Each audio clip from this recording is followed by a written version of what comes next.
You are now entering Clearview, Illinois city limits. The name of this story is To Kill a Killer.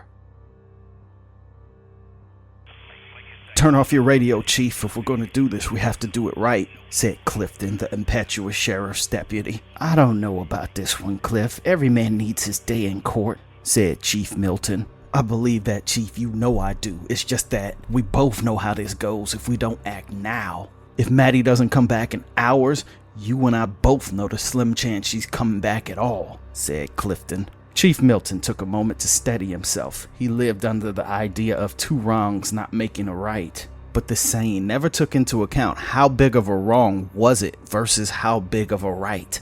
The two decided they would go in off the books and see if Austin Leff had little Maddie held up in his house somewhere. They wore all black and masked in the middle of the day. When they kicked in Leff's door, there wouldn't be one person on the block who'd say a damn thing about it, because nobody likes the neighborhood sex offender, no matter how hard they claim they never do it again. The door flung open and Leff was right there, scrambling to another room. The chief yelled, "Where's the little girl, Austin?" His bedroom door shut. "Come on out," Milton said forcefully.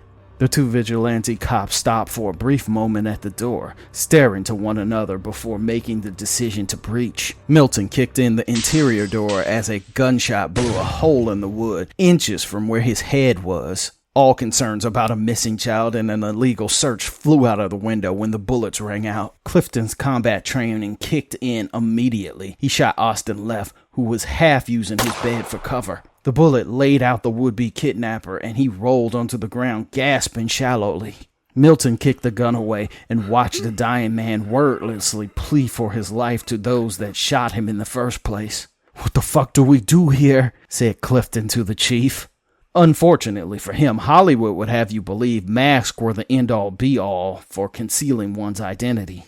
"Deputy Clifton," Austin said in a croaking death gasp. "Shit," said Clifton. "I'll check the house," said Chief Milton, leaving Cliff to work it out all by himself. Clifton froze in place, caught in a wicked spiral of logic, wishing that he was the kidnapper to alleviate his guilt. Stalling, not knowing if he was better dead either way. Regardless of how unlawful this was, he knew he was right to have Win here. He was spotted near the scene. He watched the man reach to him with accusing yet helpless eyes. He knew it was him. He wasn't supposed to be there. Chief Milton re-entered the room. "There's nothing here." "Fuck!" Clifton said aggressively. If they found something, anything, all of this would be forgiven. Whether he lived or died wouldn't matter either way in the court of public opinion, and by proxy, court of law as well. "I should call it in," said Sheriff Milton.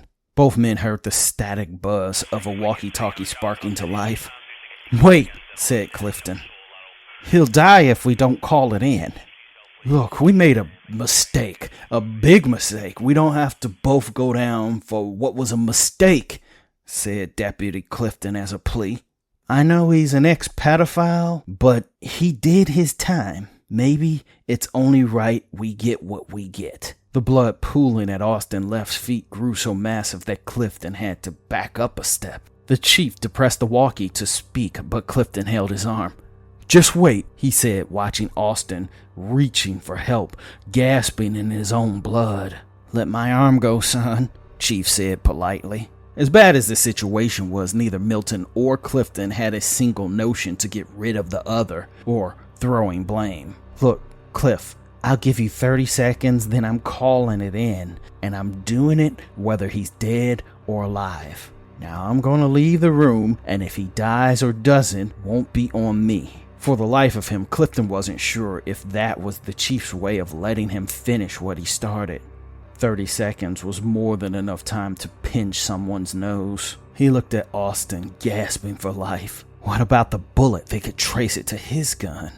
Clifton knew that was going to be unlikely. The truth of the matter was, if nobody caused a stink about this, nobody was going to bother looking into this. He walked over to Austin Leff and held his hand over his mouth and pinched his nose. Austin looked at him with a mute horror, reaching out at him with arms too weak to defend himself. Clifton had done a few things he considered wrong in the army, but at the very least he could consider it necessary in the context of war. This was a hell-worthy offense that's implication reached much further than jail. He wiped away a tear on his sleeve and Chief Milton re-entered the room. He looked at Austin's lifeless body and did not ask him any further questions. Sheriff Milton explained that he needed backup and that he was entering the house if Austin left after hearing shots fired. After the chief got the confirmation from dispatch, he looked to Clifton.